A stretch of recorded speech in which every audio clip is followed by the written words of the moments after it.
ওয়েস নামের এক মানুষের করুণাময়ের পরিণতি। কিয়ামতের দিন, যেদিন সকল মানুষের হিসাব নিকাশ সম্পন্ন হয়ে যাবে, কেউ জাহান্নামের দিকে নিয়ে যাওয়া হবে, আর বহু মানুষ জান্নাতের দিকে রওনা দেবে। এই বিশাল ভিড়ের মধ্যে হঠাৎ আল্লাহ তাআলা জান্নাতের পথে যাত্রাকারীদের মধ্যে থেকে এক ব্যক্তিকে ডাকবেন।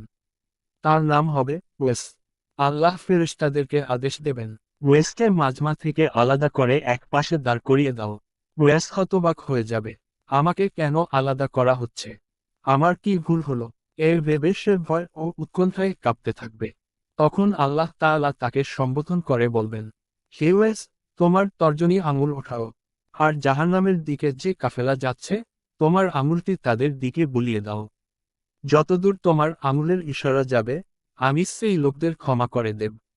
এই কথা শুনে ফেরেশতারা বিস্ময়ে প্রশ্ন করবে, হে আমাদের সৃষ্টিকর্তা, এই মানুষটি এমন কি কাজ করেছে যার বদলে আপনি এত মানুষের ক্ষমাপ্রদান দান করছেন? আল্লাহ তাআলা উত্তর দেবেন, তারা চিহ্ন, সে তার মায়ের এমন খেদমত করেছে যে আমি তার ওপর পরম সন্তুষ্ট হয়েছি। আর সেই সন্তুষ্টির বরকতে তার আঙুলের ইশারা যাদের দিকে যাবে, আমি তাদের সবাইকে ক্ষমা দান করছি। তারা চিহ্ন। শিক্ষা। বন্ধুরা, মা বাবার খেদমত শুধু একটি কাজ নয়, এটি এমন এক ইবাদত যার মাধ্যমে আল্লাহ তাআলার অশেষ খুশি পাওয়া যায়।